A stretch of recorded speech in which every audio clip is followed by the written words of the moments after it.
big boy book. Because of Bullseye on the cover and everything. I have mixed feelings about this. So, one of these cosmic things says, okay. Hi, I'm Glenn Simpson, and I've collected comics for over 40 years, and I'm showing off my collection one box at a time. Today we're looking at box number 123. It's going to be a variety of things, including Powers of X, Primal Force, Pryde Wisdom, a smattering of Punisher, Quasar, and some questions. So it's going to be a good time. Thanks for being here. Like, comment, subscribe. Those are all great things that help the channel. And let's get going here on Glenn Simpson's Comics.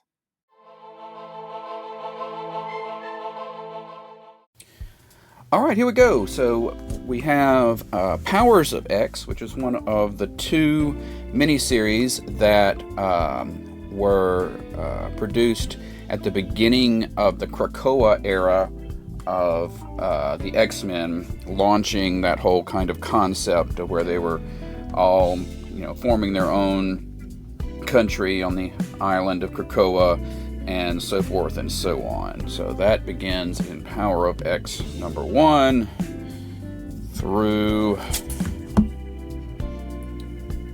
issue number 3. Sorry, thought that was the whole thing for a second. Issue 4.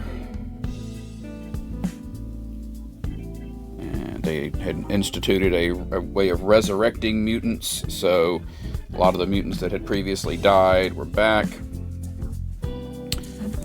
through issue 6 there. Alright. Then we have Preacher. So I don't have a whole lot of Preacher. I liked the TV show, and I wound up getting this. This is a reprint of the first issue, and at least here on the cover, they've redrawn the main characters a little bit to resemble the actors a little better from the show. So it looks a little different from probably the original first issue, but it's AMC was the channel that was originally broadcasting the show, so that's what that is there. I like the show, just haven't picked up the comic. Prez. So Prez was originally a series in the late 60s, early 70s, and the notion was there was a teenage boy who had become president and of the United States, and and hilarity ensues, and it was very trippy 60s. This was an attempt to kind of look at it from a different perspective in this weird alternate present. You can vote by social media, and this one girl does something stupid at work, and so she becomes a media sensation, so people start voting for her for president on a lark, and she actually wins. So, and she actually becomes president. So that's a different way of doing it, and it's okay. If I find them in dollar boxes, I'll get them. But issue 1 right there, issue 2 there,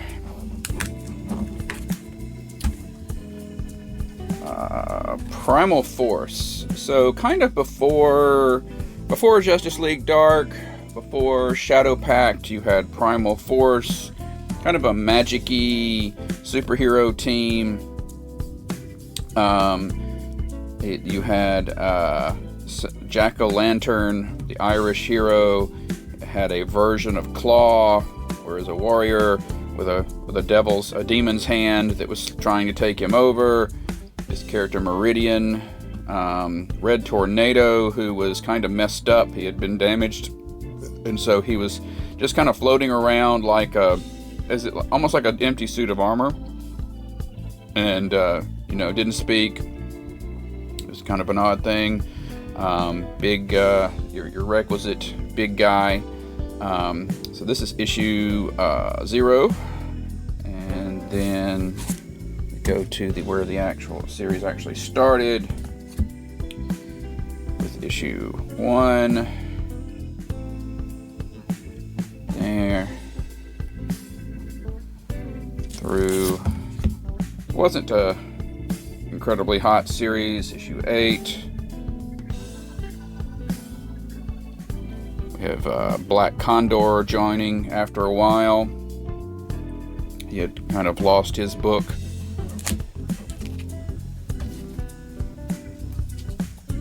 Issue 9.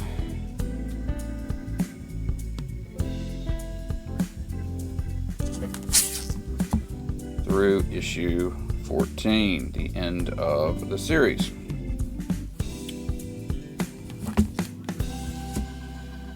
And it's just one issue. I picked up one point of Prime. Prime is from the Malibu Comics universe. He's a takeoff of Shazam, where a kid transforms into a hero, except instead of it being a magical thing, the kid is literally like suspended in this goo, and then the goo forms the form of a big muscle-bound hero based on what his design in his mind of what a hero should be on the outside. So, and then at some point here in issue 4, I believe he loses his dang mind and starts going after some other characters and things. So, but issue 4 of Prime there. Then we have Prince Namor, the Submariner. Of course, he's had some series under the name Namor, and he'll have some more series under Submariner. But this one starts with a P, Prince Namor, and just kind of catches up on what's going on with him here in 1984 or so. Issue 1 through issue 4, right there. Pretty good art, I think. Then we have Professor Xavier and the X-Men. So this was at a time when Marvel was doing 3 or 4 series. They were only 99 cents to test, how successful would lower cost comics be. And overall, it didn't necessarily, none of these series apparently set the world on fire, because most of them got canceled after a year or two. But this one was retelling and adventures in and around the original tales of the X-Men. So that's issue 1 right there. Through issue 8. I think if I remember correctly, they were basically retelling, the first, issue, adventures, and just revitalizing them a little bit. There, issue 8.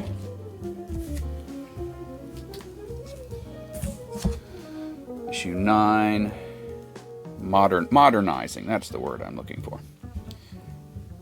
There. Issue 12. This one seems to have done a little better. We've got Craig Rousseau coming on to do art. Kind of an acquired taste. There.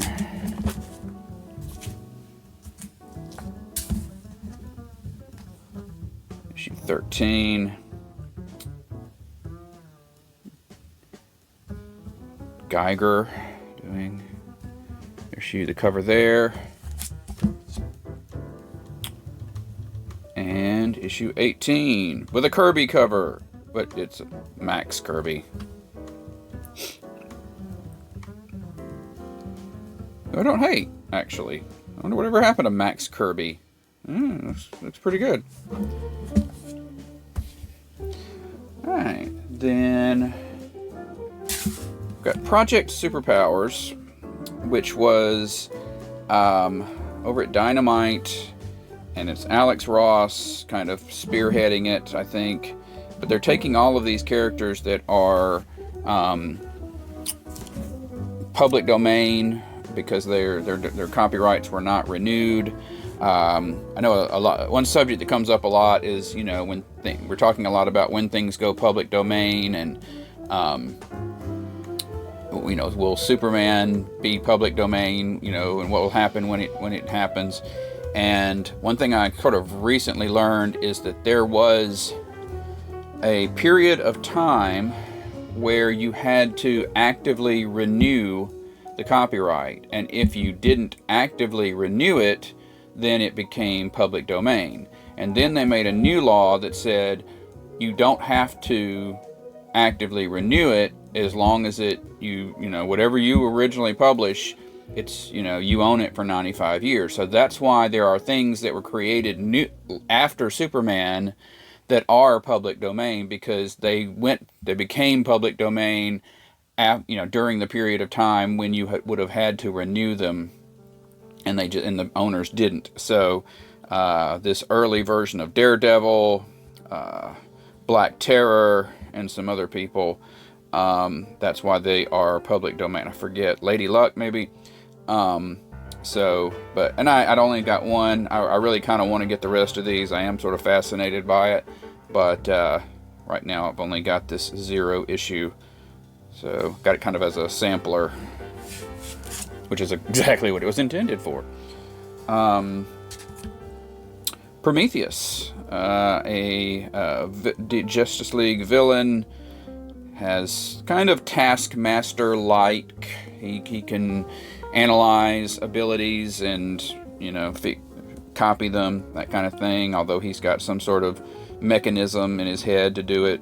And he gets and there's a couple of different versions, because there was one version that was used. The original was pretty serious and bloodthirsty and competent, and then there was another version that was floating around that was like not very competent.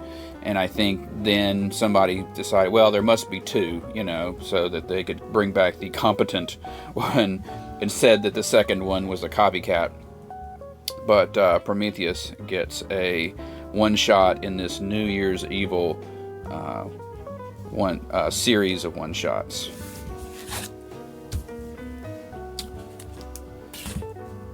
Protectors, early Malibu, you know, their line of characters here, just kind of like, ooh, look, superheroes. The Ferret, and Airman, and I don't remember his name, and what a horribly placed UPC symbol, and probably Night Vale or somebody, I don't know, but it's Protectors number 1 there. We've got issue 11 right here with some different Miss Fury and Black Fury and Other Fury and the Other Fury. Issue 11 through issue 12. So yeah, I think there was like Miss Fury came first, and then Black Fury came along, and Miss Fury's like, hey, you're taking my shtick here. Issue 12. That's all I got on that. Prowler. So the Prowler started off as a Spider-Man villain, and you know, he just was revealed to have a bit of a sympathetic background. Hobie Brown is his name, and so he kind of waffles back and forth between hero and villain. This issue 1, he got the mini series that he got there through issue 4.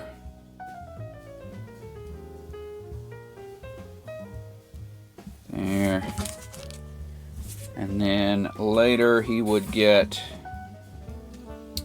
another, I think another guy is running around as the Prowler. I know Miles Morales' uncle is also a villain called, is also a Prowler. But then maybe I think Hobie Brown got cloned and resurrected that way. I forget what's going on here. But Prowler on Prowler action. All Prowler all the time. Issue 1 through issue 6. There.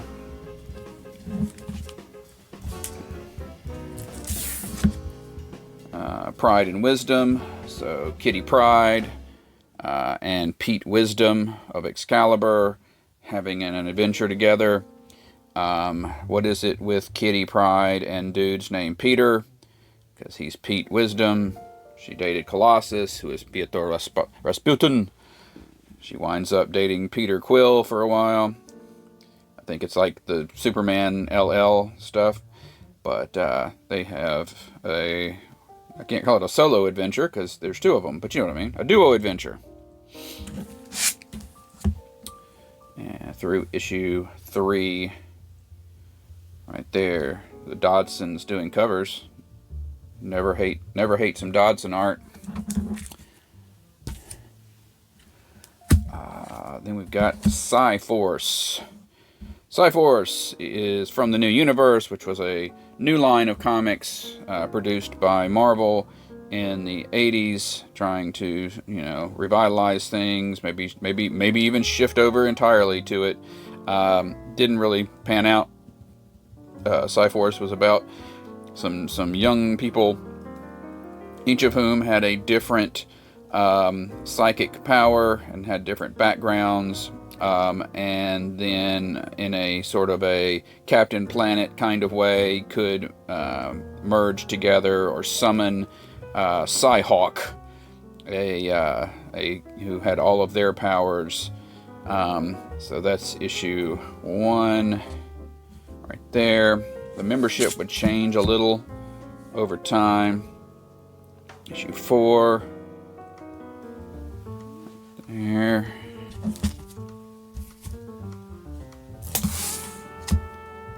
Issue 5, Mark Texeira before Ghost Rider.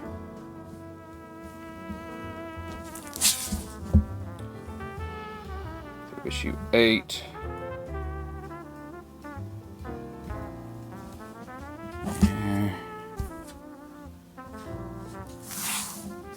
Issue 9. There. Issue 12.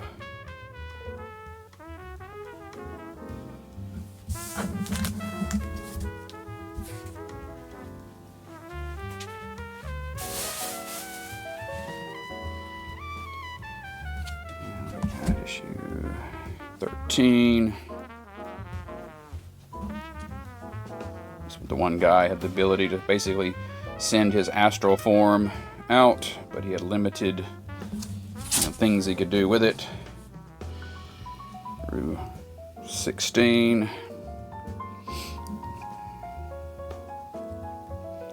Lots of 80s hair.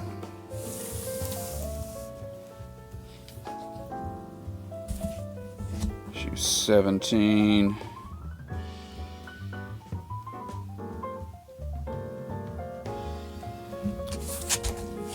Right, through issue 20. Now, at some point, things changed because two things changed.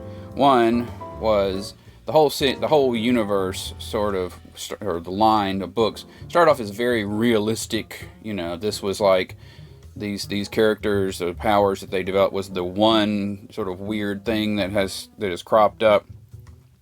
And then somewhere around 1820 of all of the series, they kind of chucked that. And that was about the time that over in the Star Brand, the entire city of Pittsburgh got blown up, and the whole world kind of shifted to being very different from our world, and it became more of a fully adventure environment. So, but our guys are the Psi-Force is still going at it. 20.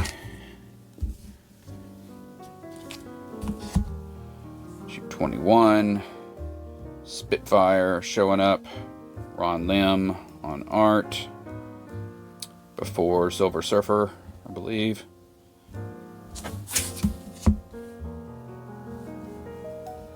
Issue 24.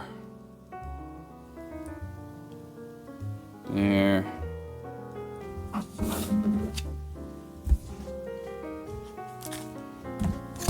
Issue 25.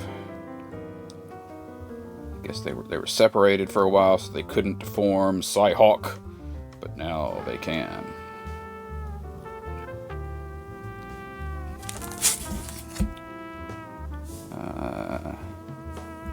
28. Things got just progressively got bolder and weirder and crazier. They had a secret organization that was, studying metahuman-y type people, psychic people, capturing them, doing nasty things to them. 29. More of that. Through 32. The series ends. They're sort of a task force now, badass task force, ready to do what's necessary. Basically, it just got good, and then they canceled it.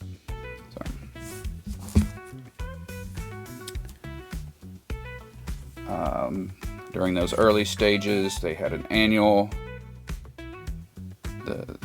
Spoilers: this kid winds up leaving, dying, something, and their previous foe winds up joining the group.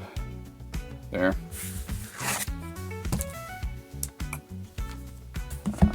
Psyba-Rats. So, what is her name? The Psyba-Rats is the name of the group, which is just the two of the guy, the girl, and the guy who just lives in the computer. Razor Sharp.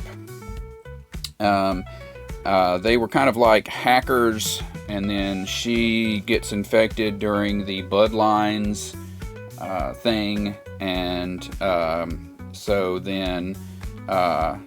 she develops the ability to literally turn her arms into big knives, and they have an adventure with Robin here in their own 3-issue miniseries. Issue 1 through issue 3.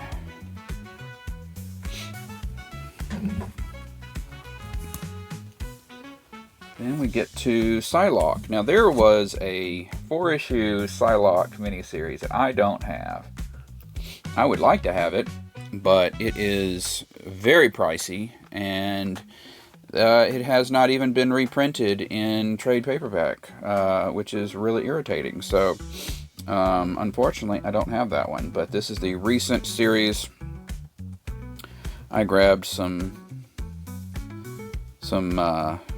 variants when I could. Psylocke issue 1, variant edition. Issue 5. This is, of course, most of the time historically that we've known Psylocke, it was the character Betsy Braddock, who had switched bodies with this person Quanon, and but with the Krakoa stuff, they got switched back. So now Betsy is back in her original, Caucasian body, and so this Psylocke is the actual original Quanon, who has an entirely different history and background, an set of experiences than Betsy. Issue 5.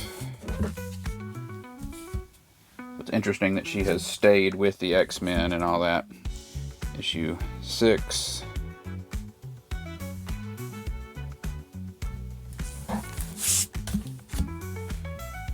And a variant for issue 10. There.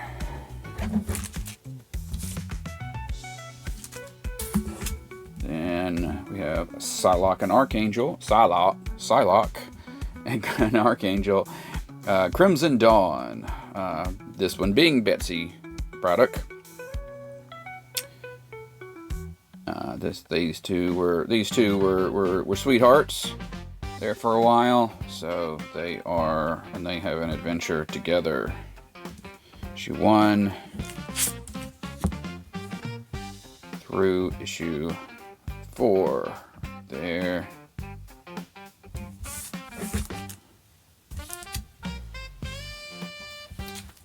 Then we have The Pulse. So The Pulse was like a magazine in the Marvel Universe, and what we're reading about is the reporters. So we're seeing the Marvel Universe from the point of view of these reporters who are, observing all of the stuff that goes on in the Marvel Universe. And there had been some miniseries that went alongside some events that were about these characters, but this is kind of not, so this is not so tied to individual events, but just an ongoing kind of thing. So issue 1 here, I always just get thrown off by Spider-Man's feet here. I feel like he does have some rigidity to his shoes, even though I know that doesn't make any sense. But issue 1 through issue 8. This poor girl apparently got punched in the stomach. I don't know. On a nice fall day. Secret War.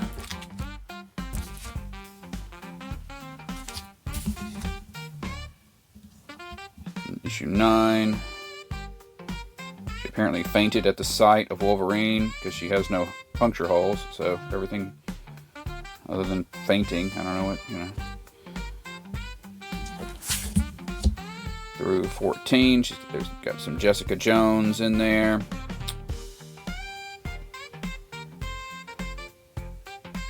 There you go.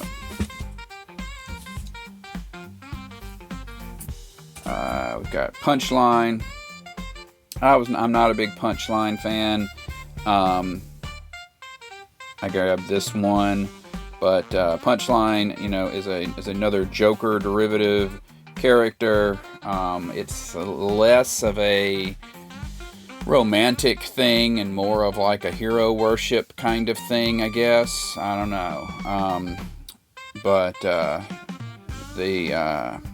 Whereas Harley Quinn was, more of a romantic thing.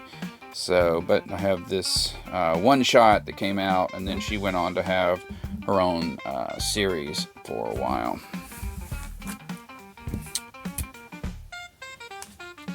And we get to Punisher. So the theme, I guess, of this box is stuff that I don't follow regularly, but I do have a smattering of, because we keep running into that. So Punisher, I don't have all of. I'm not a big anti-hero guy, but I did just pick up some. Usually what I'll try to do, and honestly, I set up my want list for Punisher a long time ago, and somewhat I've forgotten why I picked what I picked, but to a certain degree, a lot of it is like the first issues, the last issues, and then sometimes it's the issues that are crossovers where other Marvel characters appear.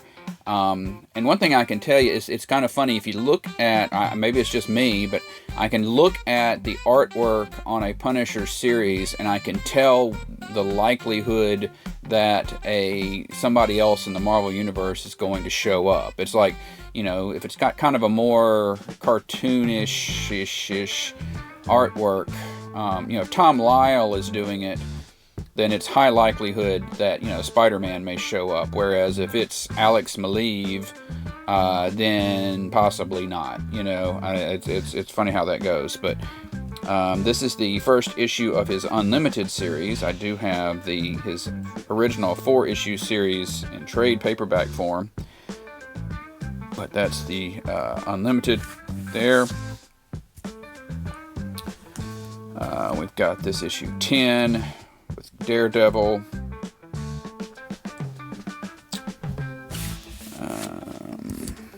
We've got Issue 28. Getting into acts of vengeance where the heroes fought villains that they don't normally fight. So Doctor Doom not being a normal Punisher villain.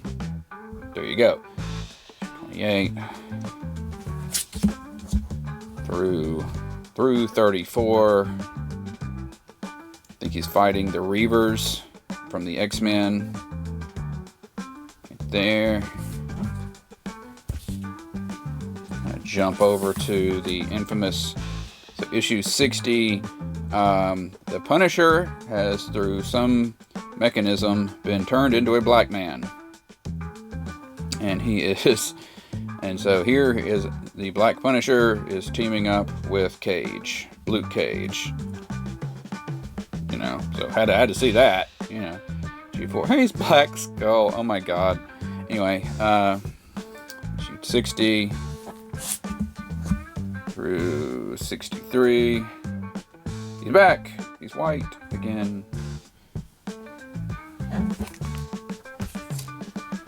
I think I'm kind of somewhat finishing up. No, not necessarily finishing up the series, but I don't know. I can't. Again, this is the area where I'm like, why did I do this? I don't know. But I'm missing 64. I'll probably get that at some point. But then 65. I've got most of this Euro hit storyline. Basically, Punisher going overseas and hitting a bunch of different countries, and people are trying to kill him. He's trying to kill different people, etc., etc. 65. It does have some, some villains. Batok, the Tarantula. 68. I need to get 69, dude. But I have 70. There.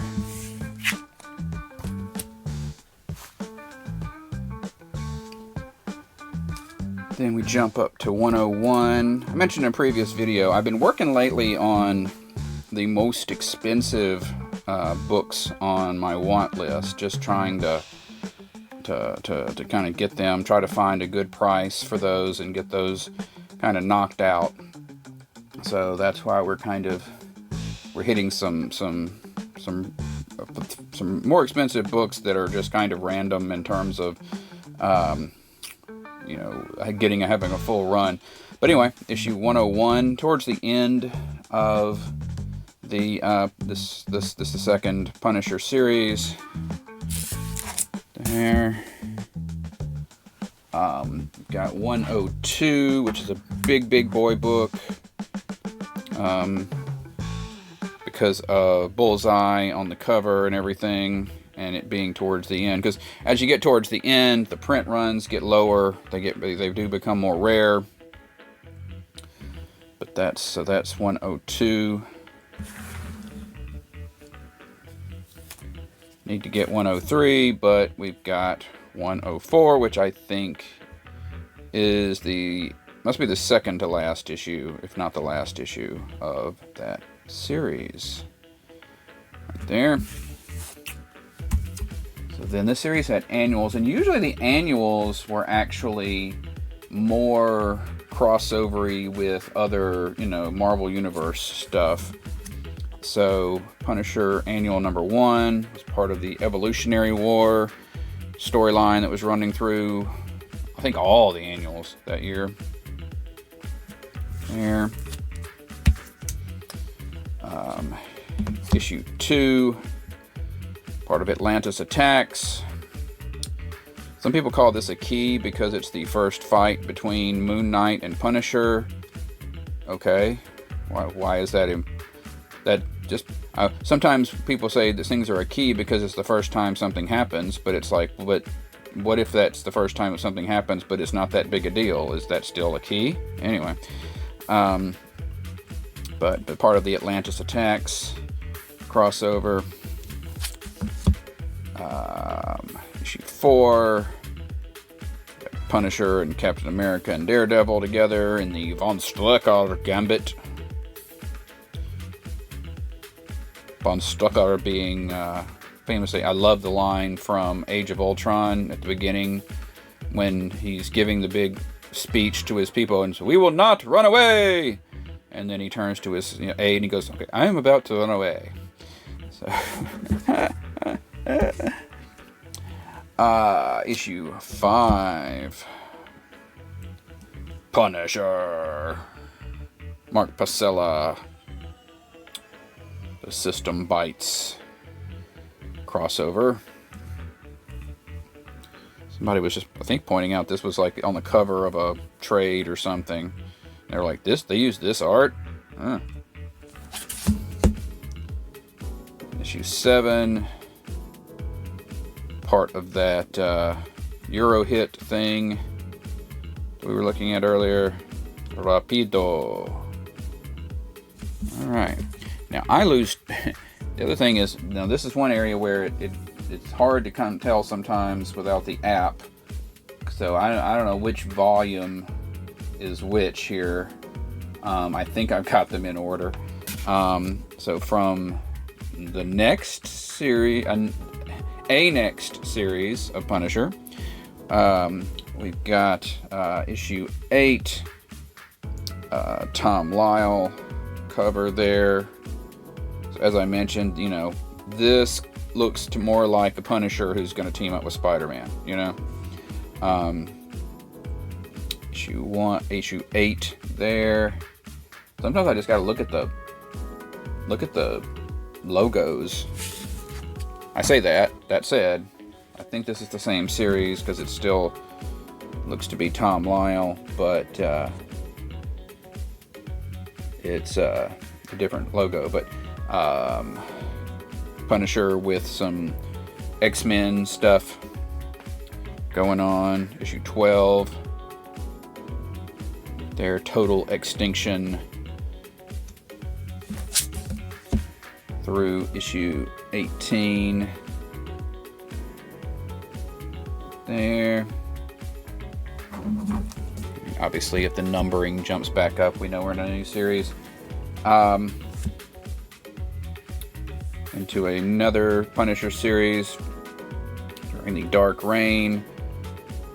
Punisher versus just a bunch of villains. There. Next, we got that through issue 8. There. You can also look at the, who's the writer. Once we get to that point, that helps. And then I think the next Punisher series, or a next Punisher series, another Punisher series, I'll keep saying that. Issue 10. I think I was trying to get, the all 3 parts of this Omega effect crossover. There. And for some reason I have this number 1. I don't know why this one is pricier. I mean, it's got art by Mitch Gerads, who is, known for doing stuff with Tom King over at DC. I don't know if that's got something to do with it, but people are paying a little more for this one right now. Issues 2 and 3 of that.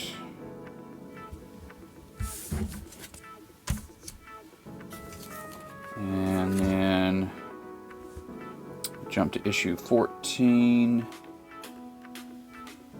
of that. I think there's 2 Punishers running around, or a second one, through issue 17.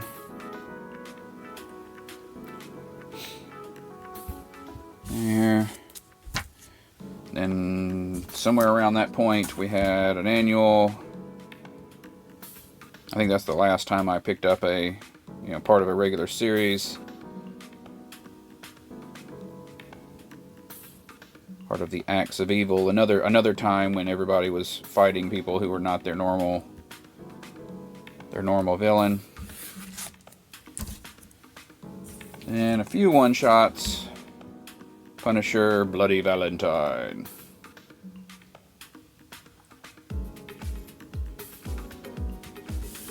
Punisher. Punisher, No Escape. With U.S. Agent. Where's his shield? And Paladin.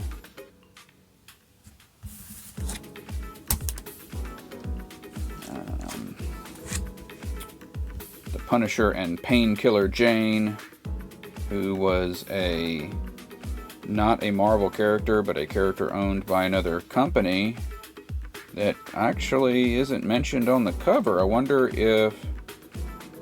I don't think Garth Ennis owns the character, such that they would be able to just use them without listing their parent company. I don't know, but there you go. Company crossover there. Punisher, Silent Night. That looks like Ben Affleck. Pretty sure that Ben Affleck is the model for that.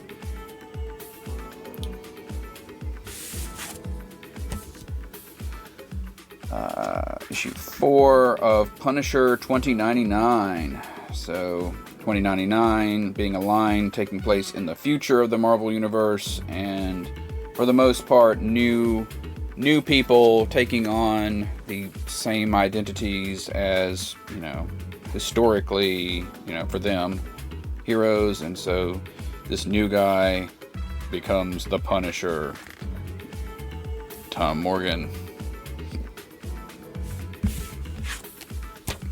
I think I don't have all of these. I just got the ones, again, that seem to have crossovers with other heroes.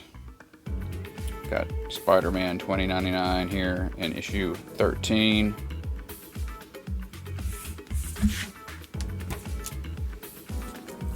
Got Marvel Knights 2099, Punisher 2099. So this was... There were 5 or 6 of these, the Marvel Knights 2099, and they basically just ignored regular, what it would have been established for the characters, and just kind of allowed people to create their own different 2099 versions of the characters. So Robert Kirkman creating a different kind of Punisher, maybe Punishers there.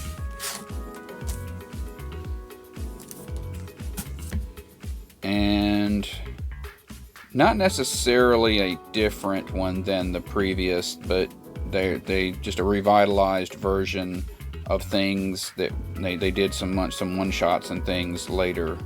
So this is another Punisher 2099 right there. Alright, then jumping back to the good old-fashioned Punisher. Punisher War Journal. I think there was some story in here I wanted. Too expensive, so I got the trade.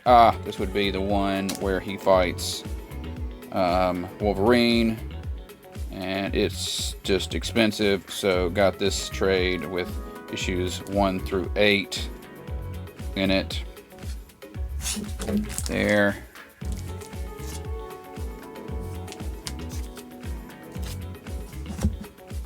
Then I pick up with issue 12. Part of the Acts of Vengeance crossover. There. Versus Bushwhacker.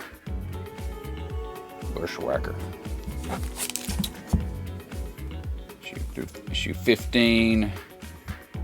Jim Lee art. There.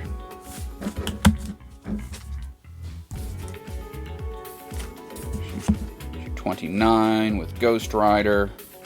That's probably what I did, was I literally looked at all the covers and went, oop, Ghost Rider, need it. Spider-Man, need it. But then if they were kind of close together, then I would try to get the ones in between. 29 and 30. This is a cover, I believe, by Mike Golden, and Mike Golden doesn't sign his work. And I remember seeing something one time where somebody says, why did Mike Golden stop working in comics? And then there was a response, which was Mike Golden hasn't stopped working in comics, and it showed all of these covers and things that he had been doing over time. It's just he doesn't sign his work, and they didn't credit the cover artist inside or anything, so you just didn't know it was Mike Golden unless you recognized the style. 30, 45. Another like 3-part crossover with Nomad and Daredevil. There, JR Jr. Through 47. Finishing up his part of that crossover, Nomad.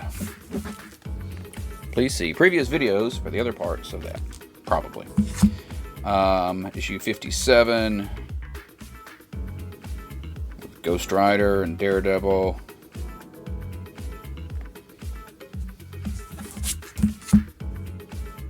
And issue 60. Okay, I don't know why I have that. But hey, why not?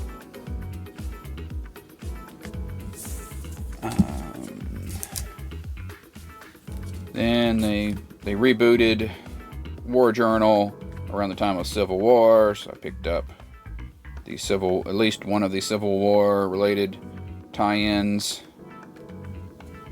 there. So that was War Journal. But the Punisher doesn't just have a War Journal. Sometimes he's in a war zone. So Punisher War Zone number 16. Through issue 19, got Wolverine, another Mike Golden cover, actually.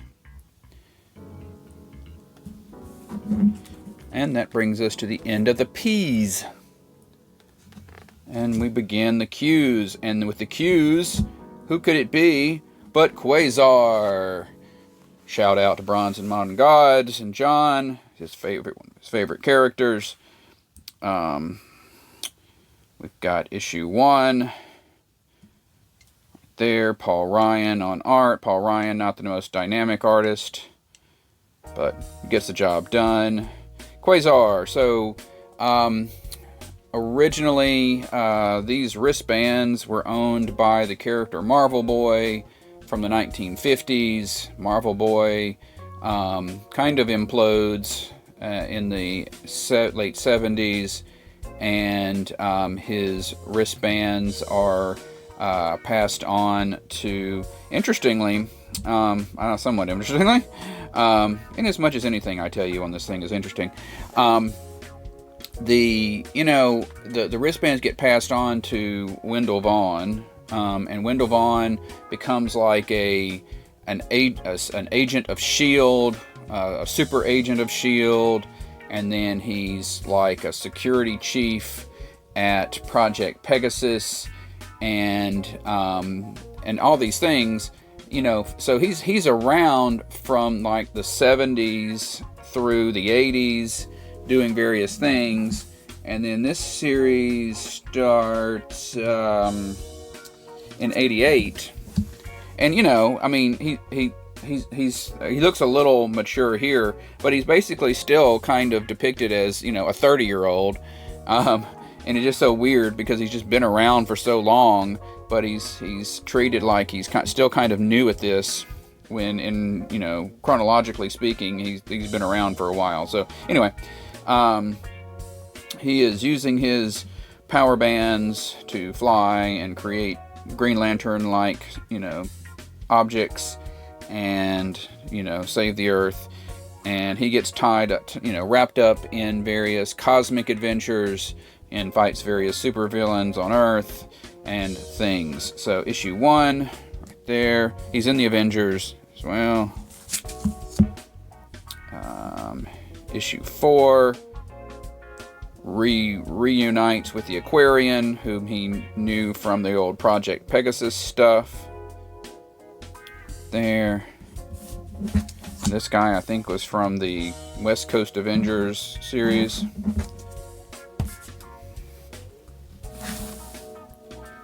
Got issue 5, Absorbing Man, part of the Acts of Vengeance, people fighting people they don't normally fight. He must have touched the band there. Next, that's what he does. He absorbs the properties of whatever he touches.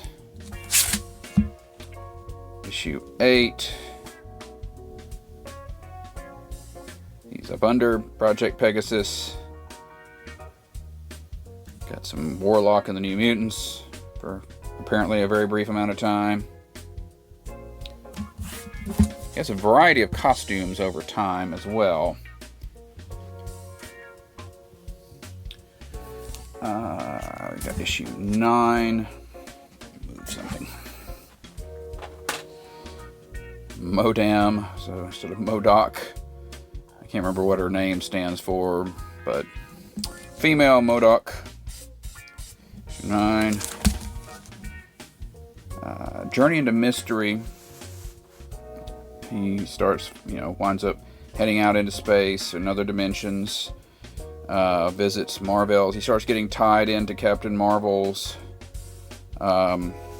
legacy, even though those are not. They have different wristbands, but like there's this thing, Epoch, or this cosmic thing that had made Marvel the protector of the universe. Will also make Quasar the protector of the universe, even though their weapons are similar, but they're not the same. And here he is going off to meet the Squadron Supreme, who had previously had their own miniseries, and there's a lot of versions of the Squadron Supreme, particularly lots of versions of Hyperion, but I think you can classify this as the one from that 12-issue series because he's got the goggles on. That version had some damage to his eyes or something. So issue 13, Jim Lee cover. We got some interesting covers during this plan. We got a Todd McFarlane cover, Stranger. Right there, issue 14. Some cape work. Issue 16, Steve Lytle, Stranger. What is that? Is that Darkseid? I can't tell. Not Darkseid. Thanos? I can't tell who that is. Anyway, issue 16. Paul Ryan. Headshot up there. There's Epoch. There.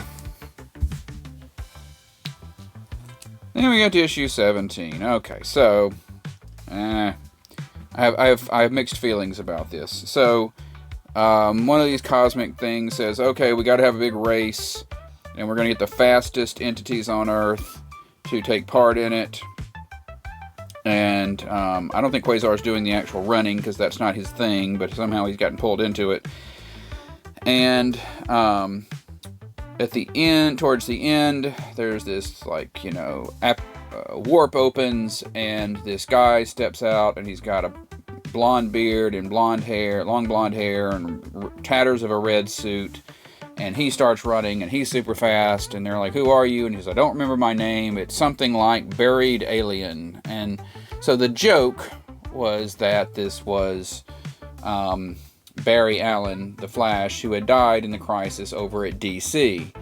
Now, and people, I feel like, take that way too seriously. I mean, of course, they brought him back and everything, but this is a big boy book because it is the first appearance, they say, of Barry Allen, the Flash, in the Marvel Universe. So, but how much seriousness do you apply to something that was clearly intended as a joke? That's kind of my question. But anyway, but lots of all-stars, Makari of the Eternals in there, that kind of thing. It's issue 17. Issue 18. Some more stuff going on.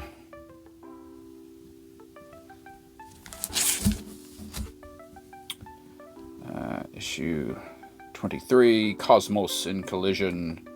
Ghost Rider. He had gotten Quasar in bad shape.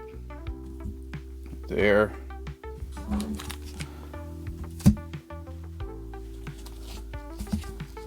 '24. Now by now he's gotten this masked outfit, which is kind of weird because he didn't have a secret identity, but okay. Go Maelstrom, the villain, Watcher, Thanos, all kinds of folks up in there. Somebody cut poor Quasar's arms off, to get the bands off of him. I mean, not cool, man. Not cool. 28, pretty good issue.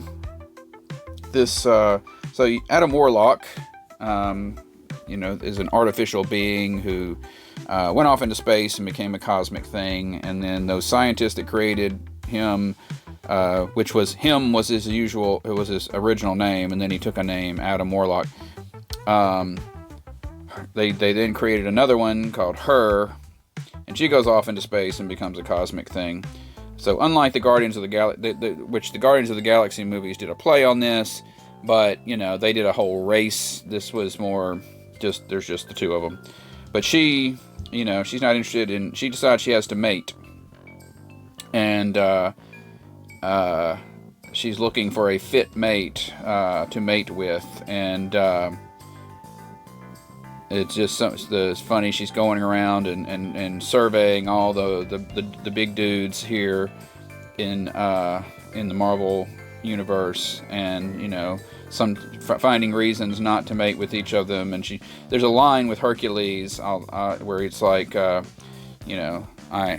come seeking to mate, and he's like, sold. No hesitation, no further explanation needed. He's just, okay.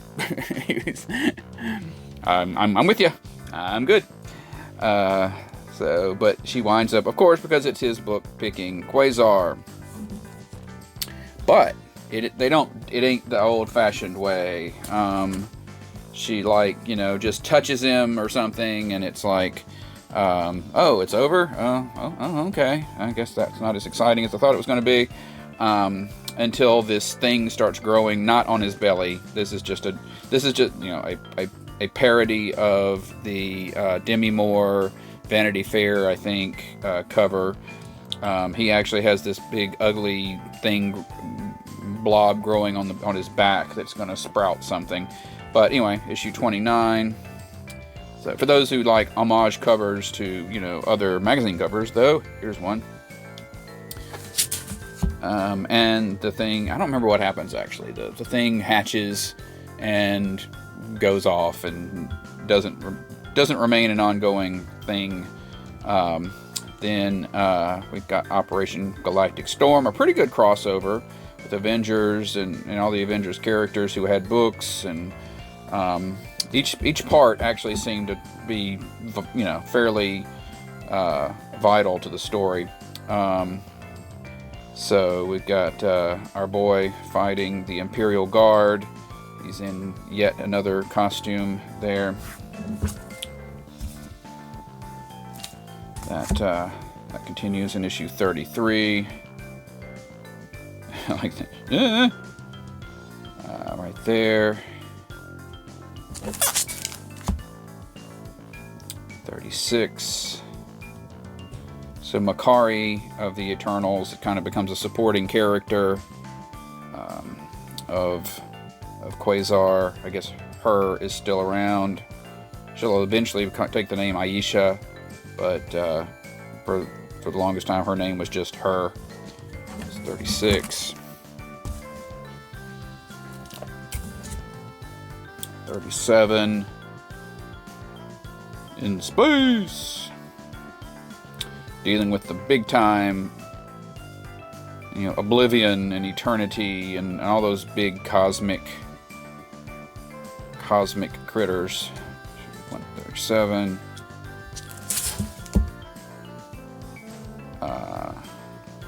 Back on Earth, issue 44.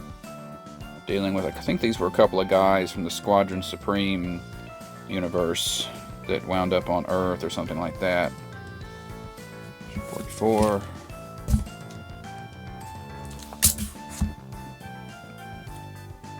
'45. And we got Andy Smith, who is a kind of a Bart Sears takeoff, heavily influenced by Bart Sears.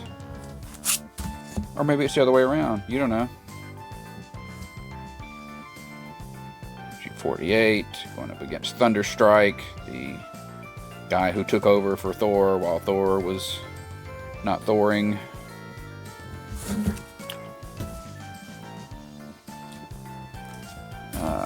49. Sales are going down.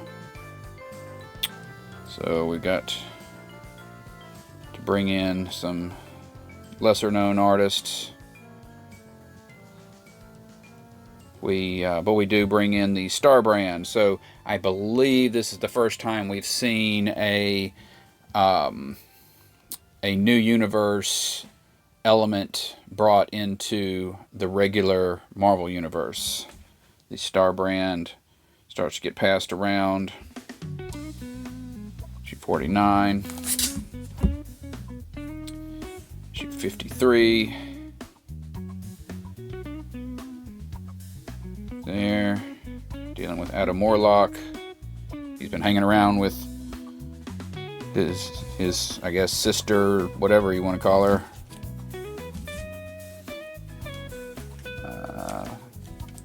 54. Not sure why people are paying more for this. We do have Hyperion versus Gladiator. So 2 Superman ripoffs fighting each other. Maybe that's what it is.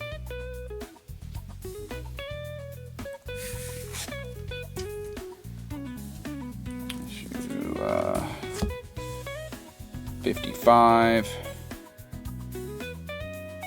Dealing with the Stranger some more.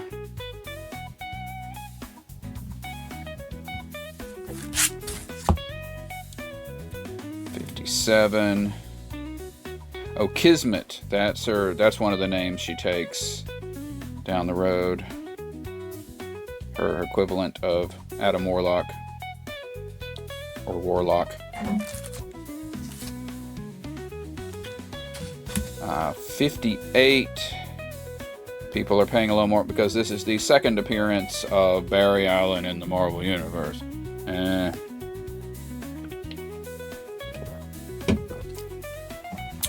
guess my point is, can it really be Barry Allen if DC didn't literally give permission for Barry Allen to be used? I mean, I guess they could have just put the Flash in there and then, waited to get sued. So in theory, and even if they got sued, and even if DC won, that wouldn't change the fact that it was the Flash. It's just about, stuff happening outside of the book. So I don't know. Anyway, I love this look on Makari's face. This is the Runner. He's a elder of the universe or whatever, and he is who's dedicated his life to speed and running. So.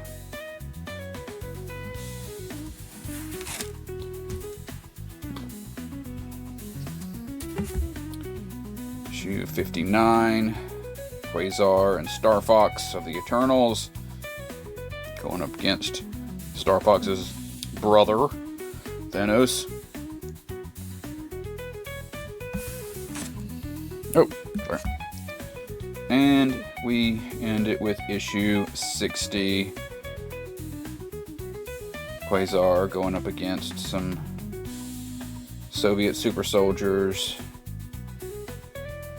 and so forth. And so, I don't know, we haven't really seen much of Quasar lately. I think we've seen him in some of the Annihilation type stuff, Guardians of the Galaxy type stuff, but not a lot. Alright, then we get to the question. So the question was created by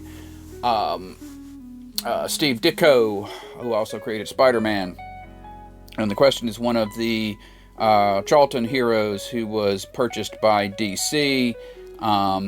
he first appeared in DC over in the Crisis on Infinite Earths, presumably, or maybe it might have been in the Blue Beetle. I think in the Blue Beetle series that they started after the Crisis. I don't think Question might not have. Well, everybody appeared in Crisis, so surely the Question was in there somewhere. But anyway, be that as it may, and the Question had a particular.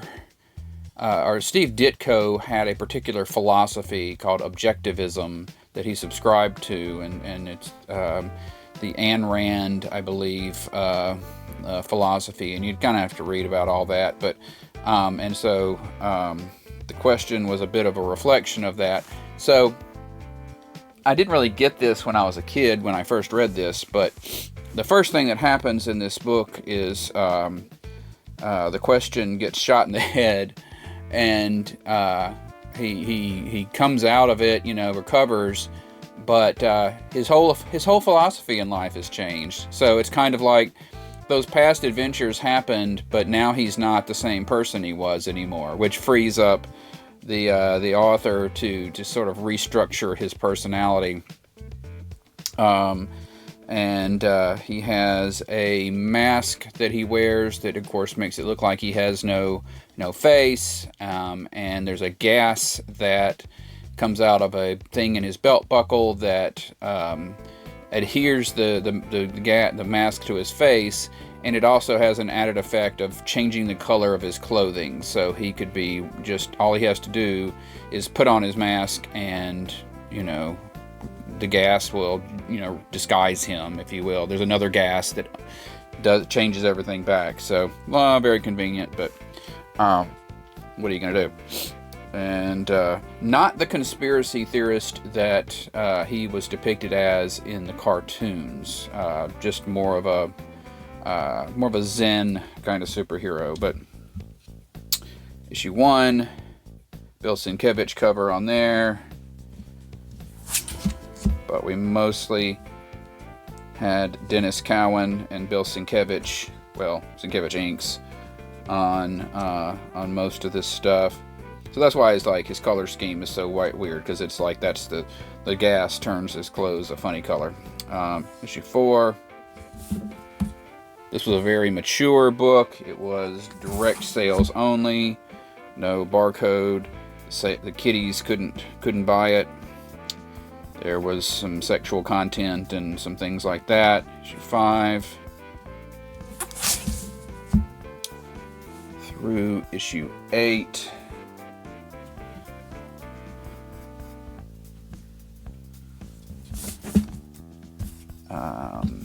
Issue 9.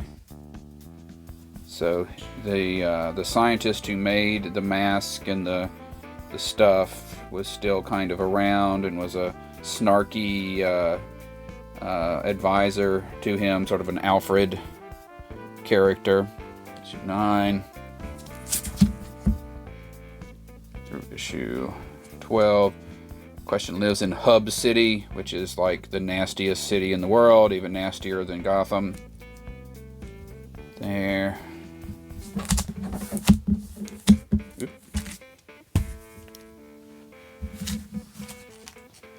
Issue 13. There. Through 16. And that is where we will leave off for this box. Okay, so that finishes up 123. We'll get into 124. We will do a little bit more question, some more cues, Quicksilver. We'll get into Ragman, Ranthanagar War, some Raven, the Ray, Realm of Kings, Red Circle, and start on Red Hood and the Outlaws. So great stuff coming up. I hope you'll be here next time. Thank you for being here this time. And hey, have a great day.